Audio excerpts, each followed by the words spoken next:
Maybe not. I thought we went We're live. going live on what? There we go. We're live. Hey, everybody. Merry Christmas Eve, everybody. Stephen Farrell here, Northern Utah Jobs.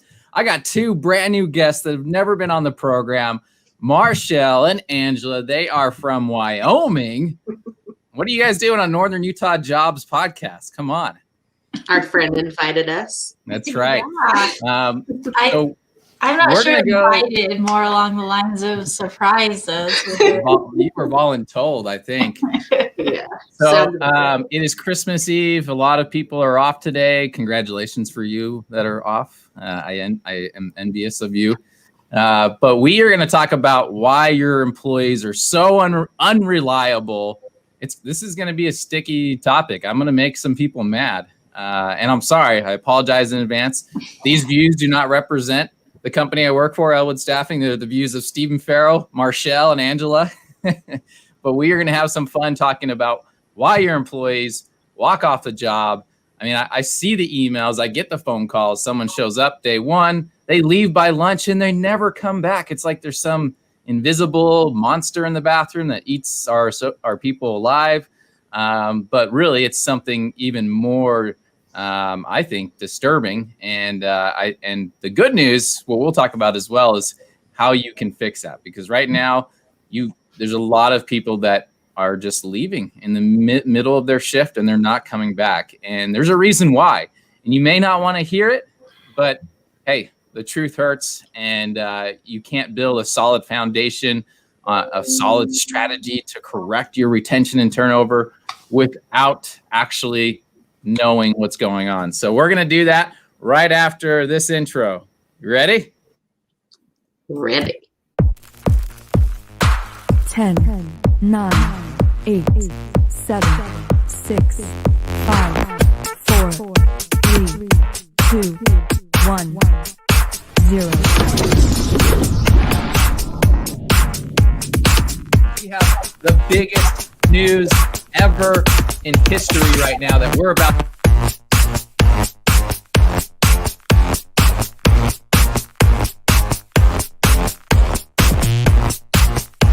This is a live video going into the job board.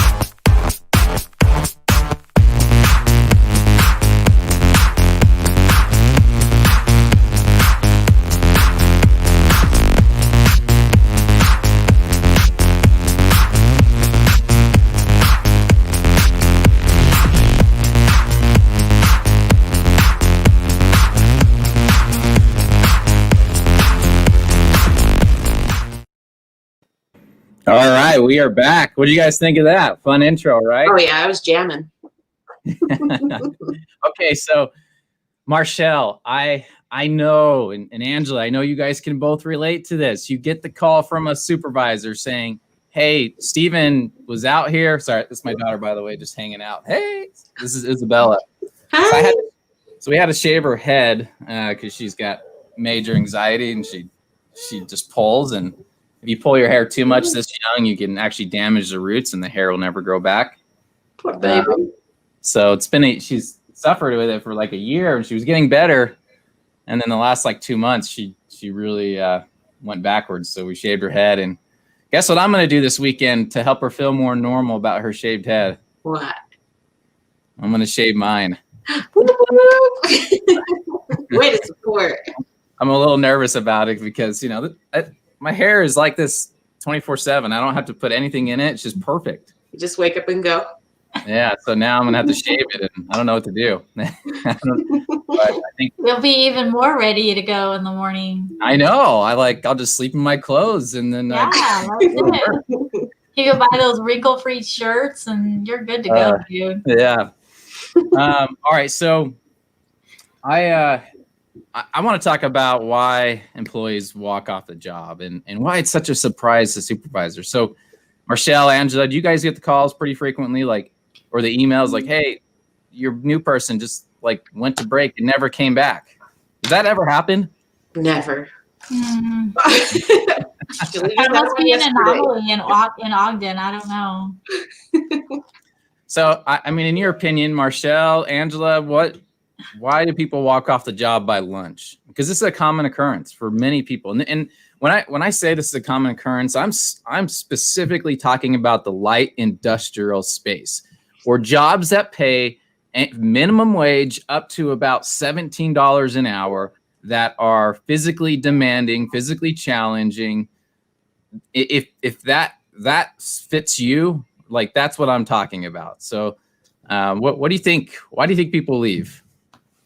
I mean, really, it could just be anything. Some people just, the work just wasn't cut out for them. It could be just because they're pure laziness. It could be a whole bunch of different things, right? Yeah. And then by That's a the time the common thing we supervisor, hear. Like, that person was probably lazy, right? right. They're unreliable. And then the next day they're like, "Can you find me another job?" And you're like, "Really?" Like, you just walked off, like. And I get it. Sometimes they're like, this job it's too much for me for the pay that you guys are providing. And sometimes that's the case, Yeah. Sorry, I had to turn off TV. I got a message. What's on the TV? It's so distracting. I'm in the basement. My kids are watching TV. So if you hear screaming, because I turned the TV off, that's why. What about you, Angela? What do you think? Why do we get those emails and phone calls from supervisors about associates leaving mid-shift?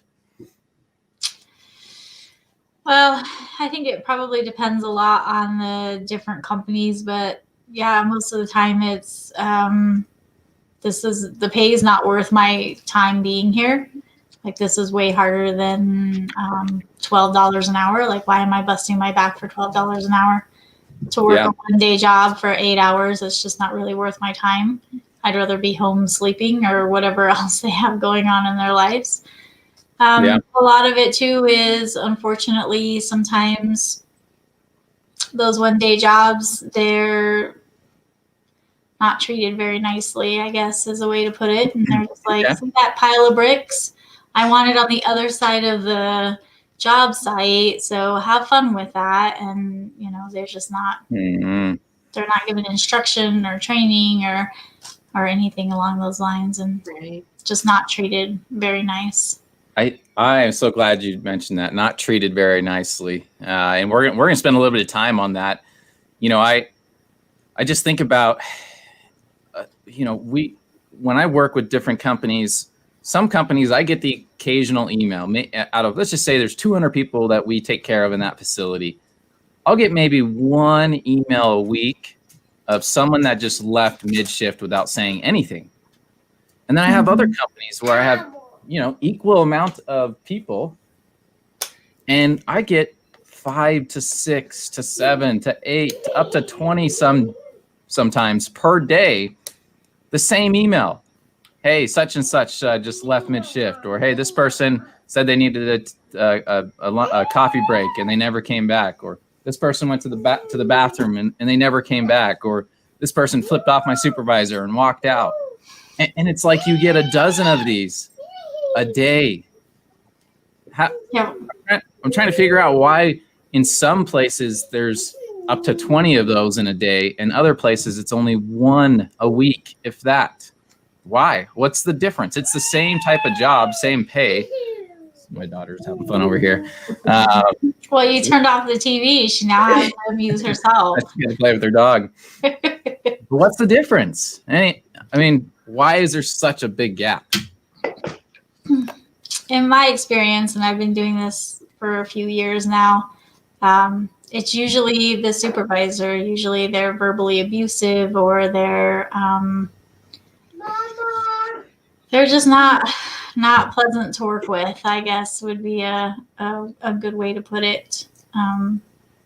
Even some steady clients, where you don't have a problem in one department, but you have another problem, but you have a problem in a different department of people just quitting or not wanting to be there. So unfortunately. Yeah, absolutely. How about you, Marshall? I agree with Angela on that one. It's different. It really is. I don't know. It's just, it's hard, right? Like, because we spend that time to help these people out, and then they just up and leave. And being verbally abused by your supervisor, it's not cool at all. Like, it comes back on you. Like, you sent me to a place where I thought I could trust you, and then my supervisor's just ignorant to me, and it's not cool. Yeah. Yeah. It seems like a common complaint is the supervisor. I have companies ask me all the time, what can we do about turnover, Steven? Like, $500 attendance bonus. Can we do lunch for a week? Can we, offer them some sort of incentive and to work? And like, yeah, you know what? Those are actually great programs for the ones that are already showing up and working and enjoy their job. Like, it's just an added benefit. I'm like, that's awesome. Thank you for the turkey. Like, it's amazing. Like, it's just a great morale booster. But if you're thinking that's going to fix your turnover problem, unfortunately, we've seen more times than not that does not work, because I tell, people, the managers and that ask me that it's not about all the employee perks. Those help. Those make, things better. But what it really is the supervisor that directly manages those employees. That's where you need to start if you're looking at turnover. So when you think about it, Marshall, your first day at Elwood Staffing, how were you treated? Were you like, hey, here's your desk. There's associates that walk through the door. So make sure you take care of them. Don't mess anything up or I'll write you up. Or did you have a different experience? Not to flex or anything, but my first day at Elwood was awesome. I walked in the door and there was just a whole bunch of goodies on my desk. And right there, I was like, whew, I'm appreciated. I can't wait. And throughout the day, they did not leave my sight once. Jennifer was great. Jana was great. Angela, Branda, they answered all my questions. I was answering the phone on the first day. I just feel welcomed. And from that day forward, I've always felt welcomed.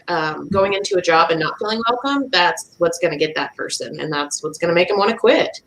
So that's one thing you got to do. Like, you got to make that person feel welcomed. And if not, then they're going to walk out. Like, they're going to be like, not worth my time. Yeah. We got a message from somebody here. I find the biggest reason is misunderstanding of the job description, or going in being told you would do one thing and getting the job and then being thrown into something completely different and then feeling overwhelmed by it. That is so true. It is true. Yes. Pretty common theme. Like, hey, you're going to be doing this one thing, and you walk in and it's nothing like you were told you were going to do. Yep. Right. And you kind of feel like you're misled. And so, yeah, you're trying to find the fastest way out without being noticed. Like, okay, like, hey, can I go to the bathroom? And then you're not going to the bathroom. You're just guarding the door. My car's already started and warmed up. Exactly. Such a good comment. Oh, wow. My kids are really having fun with the toys. Is that loud? I can't hear it. You can't? I want to come play. Hey, go play with your brother. Yeah, I know. Go play over there. That's not going to work. Here, let me see it. This is how. This is. You just gotta roll with it, Marshall. I know. I feel you. So I think what a lot of people need to, as a supervisor, line lead. Hi, Bella. You want to say hi? Come here.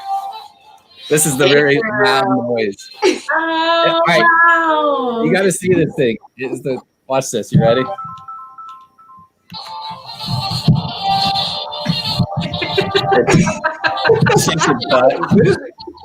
Okay, go play with brother. Go. That's the best. Did you guys buy that for her, or was it a gift? I don't remember. She's had it for like a year. I can't remember. I'm going with that was probably a gift. Yeah, probably. No, maybe I bought that in the airport. I can't remember. All right, so let's get back to people leaving. If you're a line lead, shift lead, watching this, plant manager, even HR manager, and you're trying to figure out, what the heck? Why are people leaving? Why do I have to deal with all of this turnover? it goes back to your onboarding. Just like this, this person here says, misunderstanding of the job, being told one thing and then being thrown into something completely different. If you have a good onboarding program, it's going to make a difference. So Marshall got welcomed with gifts, and it was very nice and pleasant. She was eased into her job. She wasn't just thrown in and said, here's your computer and good luck with everything. I hope you make it. And if I don't care if you're, working in a production facility dealing with, food, or if you're in a production facility dealing with electrical components, like, you can't just be thrown in, and you need a proper orientation. You need a proper onboarding program. Like, I've had people, Marshall, tell me when they left their job by lunchtime, I asked them why, and they've said because they weren't allowed to go to the bathroom. Oh, no. I'm like, what do you Why mean? don't you just go? What do you mean you weren't allowed to go to the bathroom? And they're like, well, yeah, you're not allowed to go to the bathroom. So I call the supervisor and I'm like, hey, Angela quit because she said you guys are not letting her take bathroom breaks. Wow. And they're like, what do you mean? You can go to the bathroom anytime. Like, you just bump your elbow with your coworker and say, cover me for a minute. I'm going to the bathroom. Right. And it's no problem. And I'm like, I asked the question, did you cover bathroom breaks in your orientation? And he's like, well, we don't have an orientation, but yeah, I didn't cover bathroom breaks. I just, oh, wait a minute. He had this aha moment. Like, I guess I should have covered bathroom breaks. Oh, yeah. And that is one of the most simple It's the little things. examples. Yeah. Like, you walk them around the facility, tour with them, talk about the company, the culture, like, and introduce them to their coworkers, introduce them to people that could help them on the job. Like, you need to have that. You two were in their shoes when you first started too, so you should know how it feels to walk into a job. Yes, absolutely. We've got a comment here. This is why on-sites are so important. Yes. Very important. You have someone there to take care of the associates, to onboard them, orientate them. Another thing I think is you have to be very simplistic in your language when you're explaining things. You have to wait for them to acknowledge that they understand what you're telling them. Yes. Ask if they understood, right? You have to really ease them into it. I don't care if the job is a 5-minute training before they actually do the job. You need to spend a good hour orienting them, getting them comfortable with their surroundings. They need to be introduced to everybody. Angela, I did a supervisor training program a couple weeks ago with a bunch of trainers and line leads, and there was 20 people in the room, and I had all of them tell me their name, their tenure, their title, and what they love most about their job. That's a lot of stuff, right? 20 people. I went completely around the room. Guess how long it took for everybody total at the end of it? How long it took? 30 minutes max. Okay, you say 30, Angela. Marshall? 15. It took 8 minutes. Dang. Wow. 8 minutes. And it's like, I just don't get it. Like, I asked the trainers, like, could you imagine if I asked you to introduce your new hire to their 5 coworkers that they are working with, and then the 5 next to them, and have every coworker stop what they're doing instead of going with the head nod, like, hey, this is Angela over here. She's been here for 2 years. And Angela goes back to work. Like, no, Angela, stop working. Hi, I'm Angela. I've been with Elwood for 10 years. I'm a staffing recruiter. I love my job. I love helping my people. And if you ever have a question, I'll be available 24/7. We are here to support you. We can't wait until you get fully hired on. Welcome. Like, you're going to make us look great. Like, if you could do that with each team member and have them give a warm welcome, like, how much of a difference is that going to make versus like, oh, here's your team over there. There's Angela, Steven, Michael, and Kayla. They're working, so we can't introduce you to them, but just say hi, and you'll get a chance to get to know them. And here's your spot over here. I'm going to have Jimmy come and meet you here. If you want to go ahead and move these components for a minute, I'll be right back. I got to go take care of this issue. I'll be back in 5 minutes. Like, no, You can't do that. That's why they leave as fast as possible. Right. No one took the job thinking they were going to leave by lunch. It's ridiculous to even think that, but it happens. Yeah. And it's because you're not onboarding them properly. You're not orienting them. You're not making them feel welcome. You're not easing them into the job. You're not understanding their learning style. Angela, does everyone have the same learning style as you do? No. What? Are you serious? What about you, Marshall? No. No. But what do trainers do? They train everybody the exact way, right? Right. It's compliance. It's just the way we do it. There's a certain way we say things and do things, and that's it. Like, and it's like, hello, I learn completely different from a lot of people. Like I've been blessed with photographic memory. I don't know why. It's a curse. I don't know. But because some things you can't get out of your head once you see it. But for me, if you tell me how to do something, sorry, not going to work. If you write some instructions down and tell me how to do it, not going to work. But if I do it, and if you walk me through it as I do it, I will remember each screen that I did in the exact order that I did it. I'll remember the buttons I pushed in the exact order that I pushed it. And that's just how my brain works. It's just my learning style. And if a trainer doesn't know that, if they're an auditory trainer, they just train by verbally telling you what to do, and not a hands-on trainer, I'm going to be set up for failure, and I'm going to quit. Right? Right. Marshall, what's your learning style? I'm just like you. You show me what to do, and I'm gonna do it. You write it down, and I'm like, okay, let's talk about this real quick. I can remember things in my head that you wouldn't believe. Right. Let's say you got a comment here. When I was first hired at Elwood, we all sat down and talked about the scariest or funniest things that ever happened to us, and we got talking for a bit, and it immediately created a relationship with my coworkers. That's pretty cool. Right. That is good. Interesting. So I think another thing when we look at just employee engagement on first day,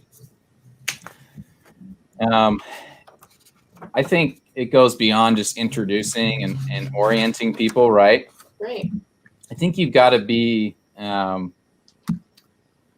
you've really got to help them feel like they're part of something bigger on their first day. Like you've got to make them feel like they're the most important hire you've ever made. I agree. Like we are so lucky, Angela, that we hired you, that we found you. Like I don't know how we found you or you found us, but wow, we are going to be such a better company because of you.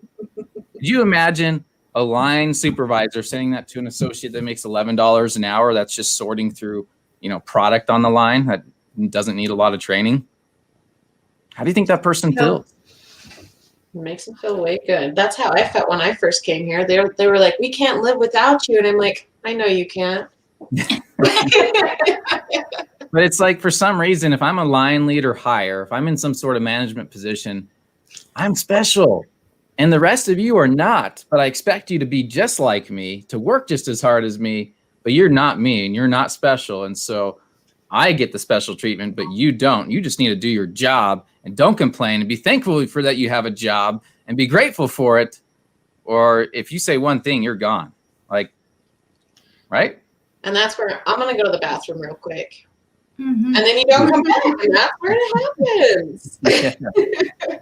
Like, I'm sorry, until you give that associate your pay, your job title, and your responsibilities, Exactly. you cannot expect them to be like you. You cannot expect them to stay until the job is done, to do whatever it takes. Like, you can't. Now, there's a few exceptions. There's always the one person that is self-driven, self-motivated, wants to make a career, even starting at $9 an hour. Like, yeah, those people are a dime a dozen, and they're people like the two of you, right? You guys, you would stick it out no matter what.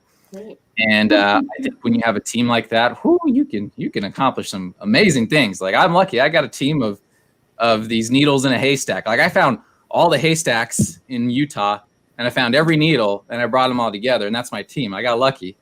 And I found some needles in the haystack in Wyoming, apparently. But you besides that, you have to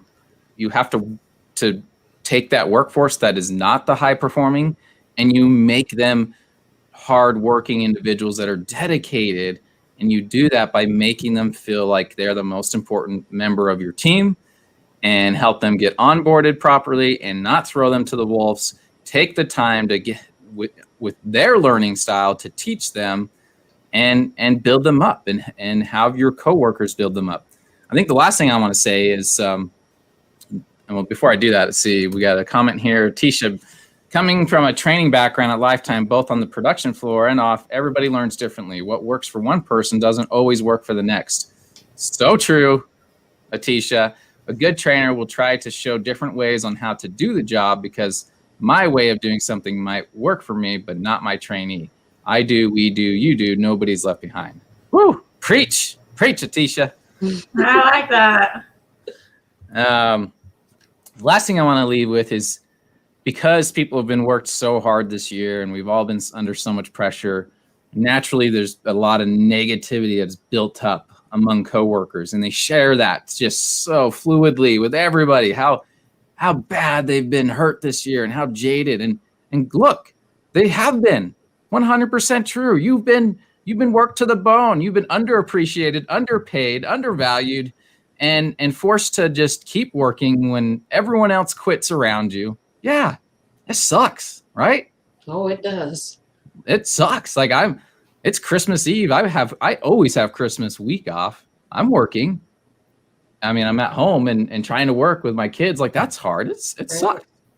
But at the end of the day, like, when you have a new hire start, if that negativity is active in the workforce and it's being shared openly, yeah, they're gonna run. They're gonna get the heck out of there, because all they thought was, this is gonna be a great company, great opportunity for me. I just told my wife about it, and my parents, like, I'm so excited, and I get in here and I'm told, run, like, this place is the worst, get out of here. Like, literally, they're being told that by their coworkers, sometimes even their supervisors. Or their coworkers are like, oh, you got Steven as a boss? Oh, he is a tyrant. You need to request for a transfer or leave, because your life is going to be pure hell. And it's like, oh my gosh, I'm just terrified now. We got another comment here. Simply talking about quickly someone is catching on or how are they working, and take the time to compliment them. Yes, compliment them. Acknowledge you want to continue to working hard. Yeah, absolutely. All right, so that's my rant today. Marshall, Angela, you've been great guests. I think if anyone watching this past 28 minutes, if you're an HR manager and you're bringing on an HR specialist to join your team, the way you treat and onboard that person, the time you take to get them oriented, should be no different than your $11 per hour line associate. You need to onboard and treat them the same way. If you do that, your turnover will go from 500% to maybe 20%. I think you could put that in your budget, right? That could really help you add some employee incentives and increase pay. So treat your people right from day one, and make sure your line leads and supervisors feel the same way. It has to start with them, and you can change the culture.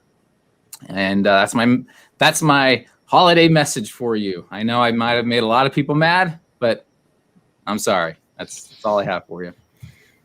Angela, Marshall.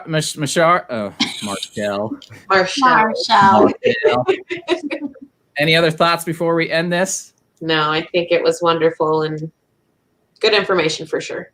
Yeah. Yeah. Treat your people right. By the way, I know of a company called Elwood Staffing that has a supervisor training program that covers this, that we just covered, along with 7 other retention strategies that are completely free, don't cost you any money.